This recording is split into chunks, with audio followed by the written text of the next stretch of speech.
Պարոն վարչապետ, Բերլինում պանելային քննարկման ժամանակ Ադրբեջանի դեսպանը ձեզ հարց ուղղեց, թե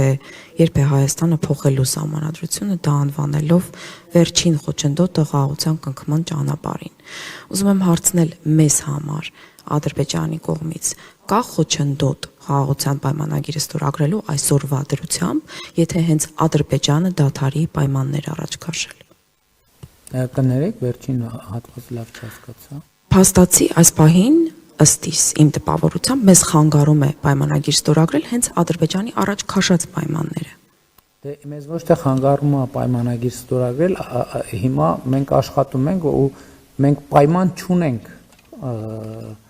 խաղաղության համաձայնագիրը ստորագրելը, Ադրբեջանը այդքան էլ պարզ չի, պայման ունի, պայման չունի եւ այլն, որովհետեւ այդ թեմաները իրենք առաջ են քաշում եւ մենք այդ թեմաների հետ առնչվում եւ առերեսվում ենք եւ դուք այնտեղ եթե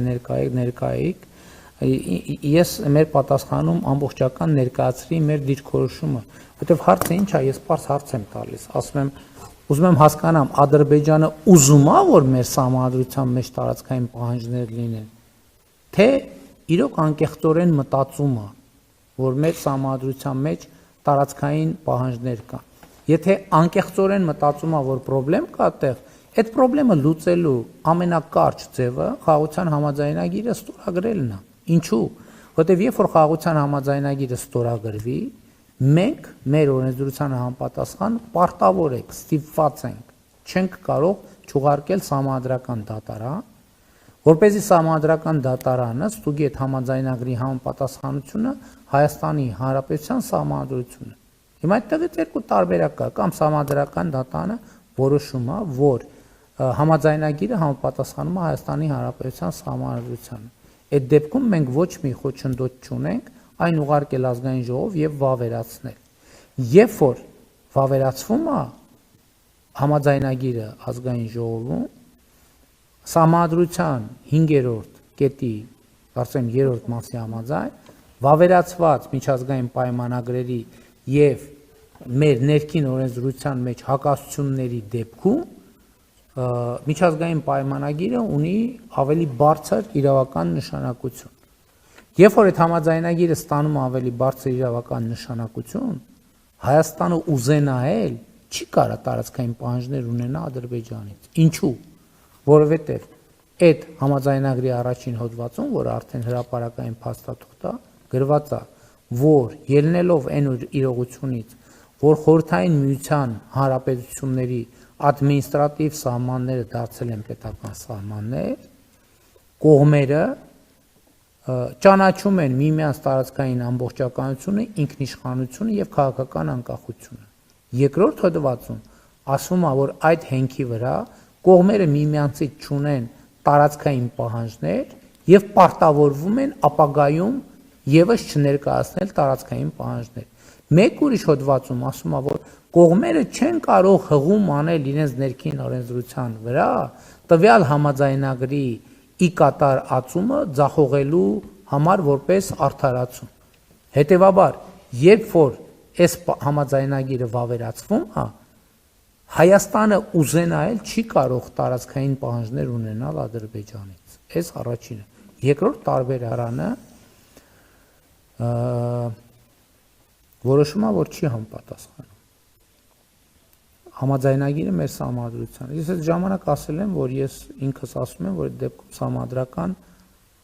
փոփոխություններ կնախաձեռնեմ, որովհետև կարծում եմ, որ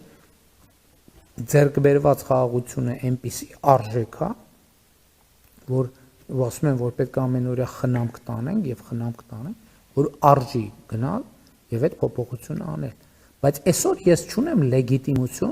Հայաստանի ժողովրդին ասել, գիտեք ինչ, եկեք սահմանադրությունը փոխենք։ Ինչու՞։ Որտեղ Հայաստանի ժողովուրդը ինձ կասի, որ 2024 թվականի սեպտեմբերին մեր սահմանադրական դատարանը որոշում է կայացրել, որ Ալմատի հռչակագիրը, որը հիշատակված է իդեպ խաղաղության համաձայնագրի նախաբանում,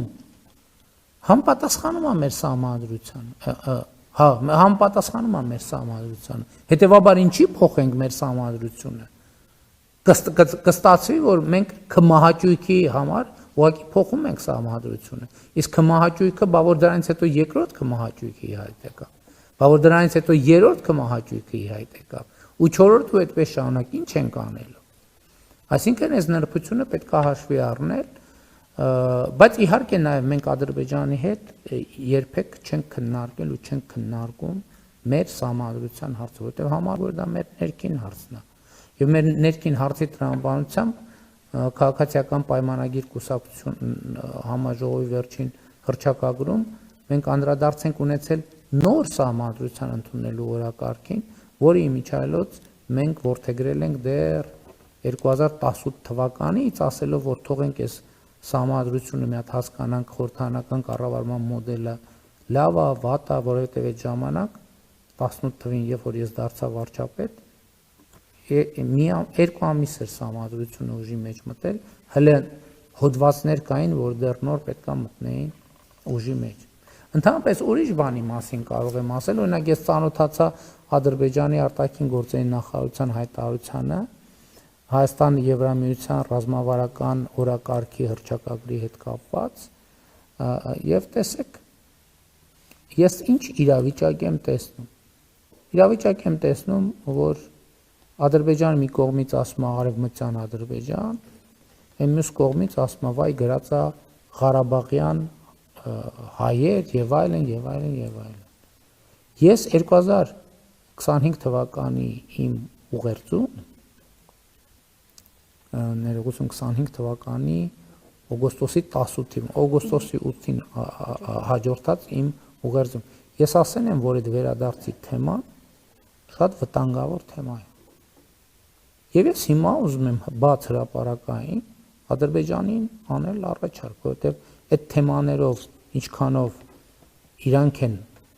իրանք խնդիր ունեն,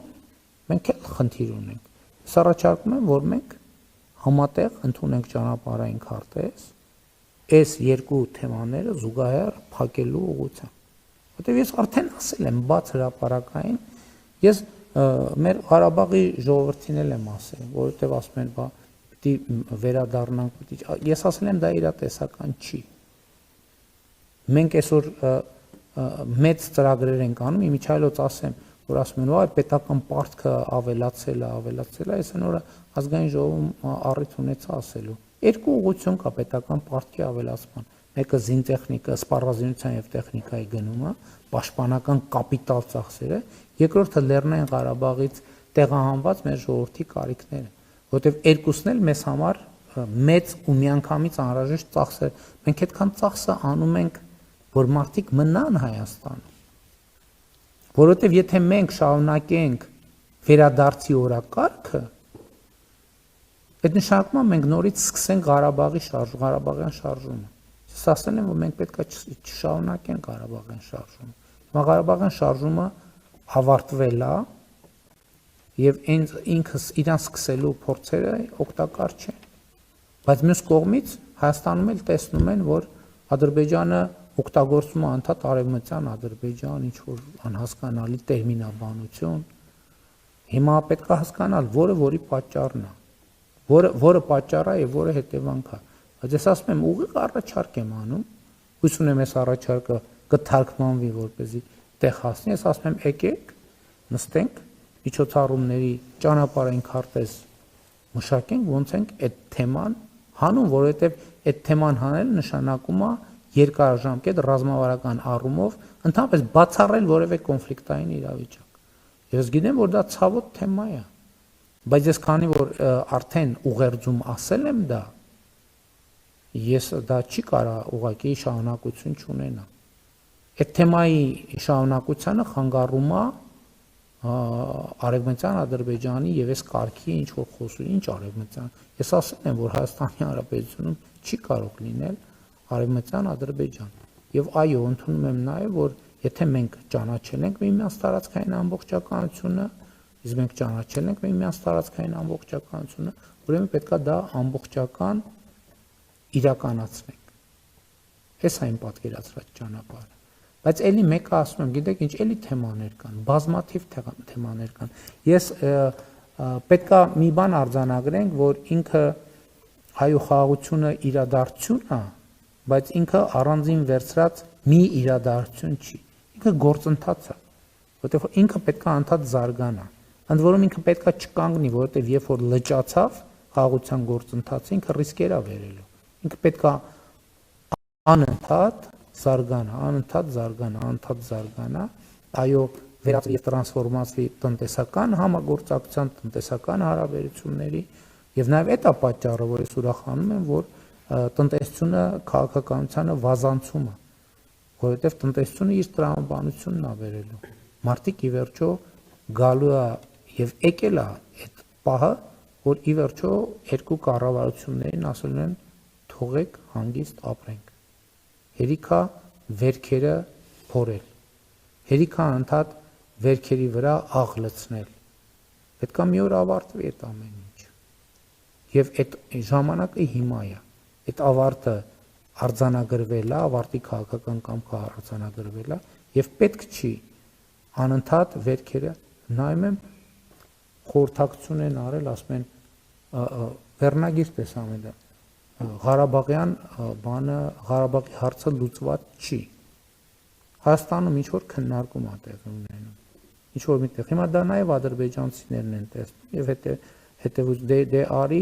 մի կողմից ասում են, որ լսում են, որ մեր ընդդիմությունն ասում Հայաստանում բռնաճնշումներ է, բռնապետություն է,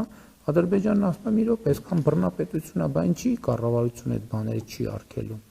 Հա, ուրեմն իրանք թաքնված օրակարգ ունեն, ուրեմն իրականում այդ որ ասում են Ղարաբաղի շարժումը ավարտել, մի կողմից ասում են ավարտել են, մյուս կողմից էլ ասում են գնացեք քննարկումներ արեք եւ այլն եւ այսպես շարունակ։ Մենք էլ մեր հերթին ասում ենք, մի րոպե, էս ինչ է, Ադրբեջանի կառավարությունը կամ նախագահի նստավայրը էս ինչ է ֆինանսավորում արևմտյան Ադրբեջանի հետ կապված ինչ որ միջոցառումներ, խոսույթներ եւ այլն եւ այսպես շարունակ։ Այս հարցը պետք է լուծվի։ Այս հարցը երկում պետք է լուծվի եւ մենք մեր ժողովուրդներին հանգիստ ապրելու շանս պետք է տանք։ Այդ որ Ղարաբաղի հարցը չի լուծվել, այդ ինչ է նշանակում։ Այդ ինչ է նշանակում։ Այդ մարդիկ ինձ ասում են, բան արիք տարակ, բան մի հատ էլ 7000 իրանց թվեր են հորինում 7000 երիտասարդի բանը կյանքը 1000 ներողություն եմ խնդրում իրանք տենց գլուխը կերակ, բայց որ Ղարաբաղի հարցը չի լուծվել։ Ինչ է առաջարկում, այսինքն դա ինչ է նշանակում։ Որ Ղարաբաղի հարցը չի լուծվել, բա ինչ է լինելու։ Բա ինչի եք մեղադրում, որ բան արինք։ Զոհերի համար ինչի եք մեղադրում։ Ղարաբաղի հարցի շարունակություն նշանակում է նոր պատերազմ, նոր զոհեր, նոր զրկանքներ, նոր շրջափակում եւ այլն իր անկանխատեսելի հետևանքով։ Նրանք ովքեր ասում են Ղարաբաղի հարցը չի լուծվել, ասում են, որ Հայաստանը պետք է նոր պատերազմ անի։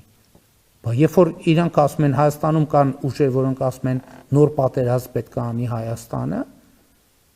Ադրբեջանն ասում է, ուրեմն ռազմական բյուջեները պետք է ավելացնենք, ուրեմն արևմտյան Ադրբեջանի խոսույթ պետք է որդեգրենք։ Այսինքն այս ամեն ինչը պարզ է, ասենց մանրամասն պետք է բացատրենք։ Ես զերծ էի մնում ասենց բացատրություններից, չնայած հիմա ինչի էի զերծ մնում։ Պետք է պարզ թափանցիկ ամեն ինչի մասին խոսալ, որ մարդիկ հասկանան ինչի մասին է։ Նրանք ովքեր ասում են, որ Ղարաբաղի հարցը լուծված չի, նրանք ասում են, որ նոր պատերազմ պետք։ Ընդ որում ոչ թե կանխատեսել, ասում են նոր պատերազմ պետք։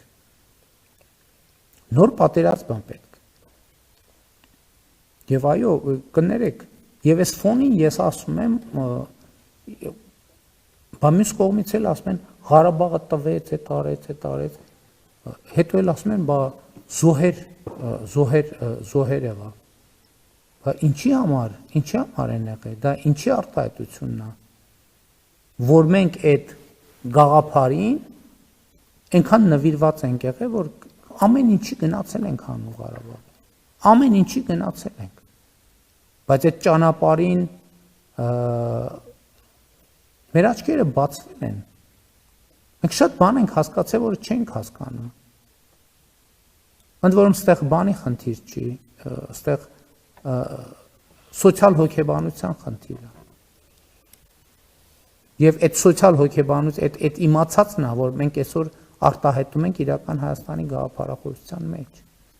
Այդ ամեն ինչը մեր ձեռք բերած գիտելիքն է, որը մենք ձևակերպել ենք Այդ իմիջայլոց ասեմ ձեզ, այդ տենց անընդհատ շատ կարևոր է, որ մեր մոտ այդ ավանդույթը չկա, որ մեր պատմական փորձը դարձնենք քաղաքական միտք, քաղաքական ձևակերպում, քաղաքական տեքստ, որպեսզի մենք ի վերջո հասկանանք, լավ, ինչն ենք, ինչը այն չենք անում, որ անընդհատ ողբերգությունների, մակարոնների, կոտորածների, ցեղասպանությունների միջով ենք անցնում։ Հիմա մենք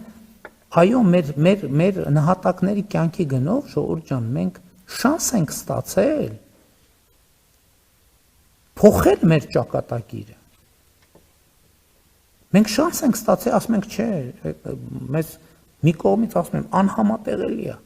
Մի կողմից մեղադրում են զոհերի մեջ, մի կողմից ասում են նոր զոհեր են պետք։ Խաղաղությունը հաստատված է, Ղարաբաղի հարցն էլ լուծված, բոլոր հարցերն էլ լուծված է։ Ղարաբաղի հարցն էլ լուծված, Ադրբեջանի հարցն էլ լուծված, Հայաստանի հարցն էլ լուծված, տարածաշրջանի հարցն էլ լուծված, տրանսպորտային կապուղիների հարցն էլ լուծված, սահմանների սահմանազատման հարցն էլ լուծված, բոլոր հարցերը լուծված են։ Մնում է մնալ այդ լուծումների շրջանակում, մնում է սադրանքների չտրվել եւ սադրիչ խոսույթներ չորթեգրել։